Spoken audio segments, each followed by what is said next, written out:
कुंदन चौरंगी Shikarpur. Report रियाज Ali Mirani. Shikarpur bypass कुंदन चौरंगी वट JUI जो election ऐं मुबीना धांधली ऐं नतीजनि जी फुरफार ख़िलाफ़ धरणो ट्रैफिक मुअतल। JUI जे धरणे सबब सखर शिकारपुर जैकंबाद कनकोट ऐं लाड़काणे वेंदड़ ट्रैफिक मुअतल थी वई। कारी मुजीब रहमान मौलवी मुश्ताक अहमद संदड़ो मौलाना गुलाम कादिर ब्रोई एडवोकेट ज़ाहिद पहोड़ मोहम्मद तेब मेखो ऐं ॿियनि जो धरणो अवाम जो मैंडेट चोरी करे उन जो तहफ़ुज़ कयो पियो वञे। सरकारी मशीनरी PPA सां गॾिजी धांधली कई आहे। हिक धुर के मंसूबे तहत मैंडेट ॾेई अवाम जे हक़नि ते धाड़ो हयो वियो। मथनि ते पटका न पर कफ़न ॿधी निकिता आहियूं। एहतजाज ख़त्म न थींदो। गुज़िरियल इलेक्शन में अधु वोट खणंदड़नि कारकर्दगी 0 हुजण बावजूदि ॿीणा वोट खया आहिनि। असांजा मुतालबा मंज़ूर थिया त धरणा जारी रहंदा।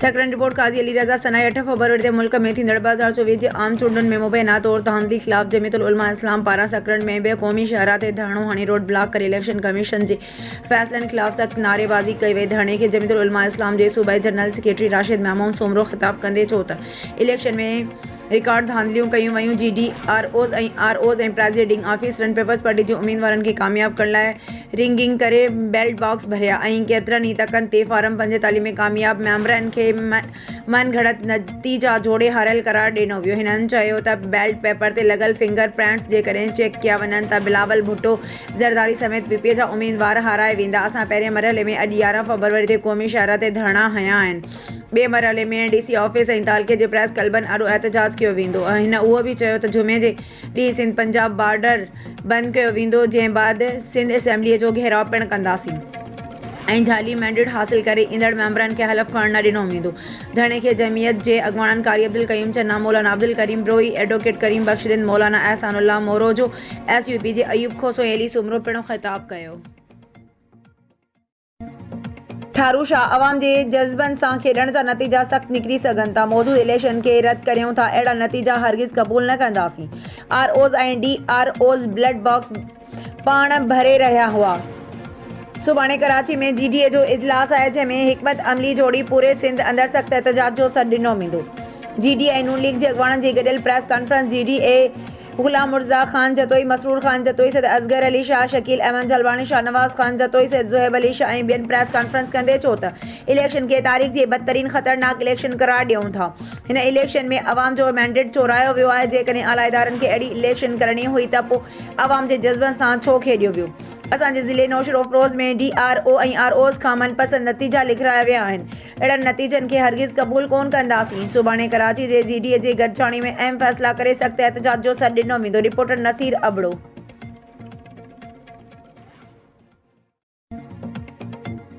झरक रिपोर्ट लखा ॾिनो झरकाई। UC झरक, UC टंडो, हाफ़िज़ शाह, UC यूसुफ शोरो ऐं UC ओंगर जे पीपल्स पार्टी अॻवाननि ऐं जियालन गुलाम नबी बबर, अकबर मेमण, गुल हसन बहरानी, ज़ुबैर मल्ला, अबू गुल भट्टी, अहमद खान मेमण, कमरलीन चन्ना, हाजी रशीद मेमण, अकरम मेमण, नूर हसन नोनी मेमण, हाजी गुल मल्ला, अयूब मल्ला ऐं ॿियनि मेमण हाउस ठट्टो में शिराज़ी हाउस ठट्टो ते पहुची NA 225 ठट्टो तां सादिक मेमण ऐं PS 75 ठट्टो तां कामयाब थियल PP MPA सैयद रियाज़ हुसैन शाह शिराज़ी, जिन खे कामयाबी जूं मुबारकूं ॾेई खेनि सिंध जी सूखड़ी अजरकनि जा तोहफ़ा पेश कया। उन मौक़े ते अकरम मेमण, हाजी रशीद मेमण, गुल हसन बहरानी, अकबर मेमण ऐं ॿियनि चयो त सॼे सिंध मां PPA जे उम्मीदवारनि वॾी अक्सरियत सां कामयाबी माणी आहे, जंहिं ते PP उम्मीदवार जस लहणनि था, जिन सां अवाम भरपूर नमूने साथ निभायो आहे। उन मौक़े ते NA 225 ठट्टो ऐं PS 75 ठट्टो तां कामयाब थियल PP MNA सादिक मेमण ऐं PP MPA सैयद रियाज़ हुसैन शाह शिराज़ी, जिन चयो त पंहिंजे तक जी अवाम जो शुक्रगुज़ार आहियूं, जिन साणनि साथ निभाए खेसि वॾी अक्सरियत सां कामयाब कयो आहे। हिन चयो त उहो बि अवाम सां वाइदो थो कयां त साणनि साथ निभाए संदनि समूरा मसइला बिना फ़र्क़ जे हल कंदा रहंदा। सकरन जनरल इलेक्शन 2024 में मुबीना धांधले ख़िलाफ़ जमीयतुल उलमा इस्लाम तरफ़ां नेशनल हाईवे ते 28 हंधनि ते धरणा हणी रोड ब्लॉक करण जी ऐलान खां पोइ सकरन खां ॿिए क़ौमी शहरा ते धरणो हणी रोड ब्लॉक करे इलेक्शन कमीशन जे फ़ैसिलनि ख़िलाफ़ सख़्त नारेबाज़ी कई वई। धरणे में SUB ऐं GDA जे अॻवान ऐं कारकुन पिणु मौजूदु हुया। धरणे सबब रोड ॿिन्हिनि तरफ़नि खां बंदि थी वियो ऐं हज़ारे गाॾियूं बीही वयूं। उन मौक़े ते जमीयत जे अॻवान कारी अब्दुल करीम चन्ना, मौलाना अब्दुल करीम ब्रोई, SUB जे अयूब खोसो ऐं अली सुमरो चयो त धांधी ज़रिए जेके नतीजा ज़ाहिर कया विया आहिनि इहे कंहिं सूरत में क़बूल न कंदासीं। हिननि चयो त इंजीनियरिड नतीजा ज़ाहिर करे खटे आयल उम्मीदवारनि खे हारायलनि खे कामयाब करार ॾिनो वियो। जेकॾहिं उहो बॉक्स नतीजा रद्द न किया विया त मरकज़ी हुकुम मूजिब तहरीक जारी रहंदी। जोई ताल के अंदर तेल गैस कढंदड़ BAH पारां रॉयल्टी सोशल वेलफेयर फंडन में करप्शन बॉक्स स्कीमन खिलाफ मकामी माण्हुनि सराय अकबर बेन पारां कल Sindh high court Hyderabad bench पारां तहकीकात के सिलसिले में डिप्टी अटॉर्नी जनरल कमिश्नर साबित अली शाह पारां हुई काशो के मुख्तलिफ इलाकन जा दौरा कंपनी इंतजामिया MNADC ते कायम कंपनी फंडन के कागजी कार्रवाई ताईं महदूद आसपास के गोठन समेत 20 किलोमीटर ताईं का मेगा स्कीम अस्पताल कॉलेज त परे जी ॻाल्हि रोड रस्ता वाटर सप्लाई स्कीम नज़र न आई। अक्सर जगहन ते ठाहियल नंढियूं डिस्पेंसरियूं बंद, किथे ज़मीन बोस घरनि औताकनि में तब्दील। मकामी माण्हुनि पारां 20 सालनि में कुछ भी न मिलण जूं शिकायतूं। कंपनी इंतजामिया ज़िले के वर्क्स ॿियनि खातनि जा पघर निकिरी विया। अरबे रुपया प्रोटेक्शन फंड मिलण बावजूद कंपनीअ जे लॻोलॻ स्कूल डिस्पेंसरियूं न ठाहियूं। जारी सालाना फंडन में रिकॉर्ड करप्शन बॉक्स स्कीमन जो पतो पइजी वियो। डिप्टी अटॉर्नी कमिश्नर साबित अली शाह चयो त हू अदालत में रिपोर्ट पेश कंदो। Juhi reporter Ahmad Rodnani, Haq TV news.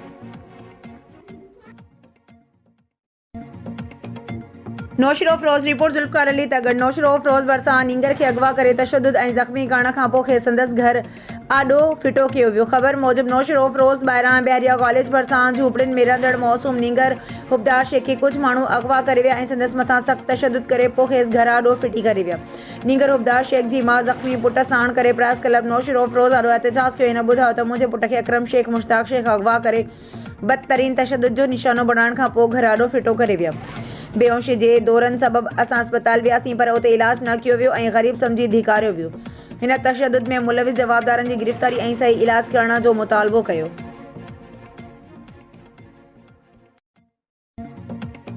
Khyber report अजीज़ गुल खैबर वेझो खंडो स्टॉप ते मौजूद आतिफ सुल्तान अब्बासी जी पेस्टिसाइड गोदाम जी भांडे जी छत टोड़े नामालूम चोर 2 लाख मालियत जो बैटरियूं चोरी करे फरार थी विया। उन बारे में पेस्टिसाइड शॉप जे मालिक जे भाउ अदनान सुल्तान अब्बासी जो चवण आहे त कारोबारी माण्हू रोज़गार नथा करे सघूं। रात देर सां नामालूम चोर असांजे दुकान जे भांडे जी छत टोड़े 2 लाख रुपयनि जी मालियत जूं बैटरियूं चोरी करे विया आहिनि, पर अञा ताईं इंतजामिया जो को माण्हू न पहुची सघियो आहे। खैबर रिपोर्ट अजीज़ गुल खैबर चूंडुनि दौरान मुबैना धांधली ऐं नतीजनि में फेरफार खिलाफ JUI जो अॼु समूरे सिंध में एहतजाज। क़ौमी शाहराहनि ते धरना जारी आहिनि। मटियारी बाईपास ते साहब समा मदरसे वटां जमीयतुल उलमा इस्लाम मटियारी ज़िले जे अॻवाननि हाजी सारंग मेंगवाणो मौलाना अब्दुल कुद्दूस मेमण सलीम सिंधी हाफ़िज़ रजब नोए पोटो साहब ॾिनो वरिया हाफ़िज़ निसार मेमण ऐं ॿियनि कारकुननि मटियारी बाईपास ते धरणो हणी क़ौमी शाहराह बंदि करे छॾियो आहे, जंहिं करे रोड जे ॿिन्हिनि तरफ़नि खां हज़ारे गाॾियूं बीहजी वयूं आहिनि। घोटकी डिस्ट्रिक्ट रिपोर्टर मोहम्मद मलूक भुट्टो घोटकीअ जे टोल प्लाज़ा वटि नेशनल हाईवे ते JUI संदसि इत्तेहादियुनि पारां हज़ारे माण्हुनि सां गॾु एहतजाज ऐं धरणो ज़ोरदार नारेबाज़ी। रोड जे ॿिन्हिनि पासनि खां हज़ारे गाॾियूं बीहजी वयूं।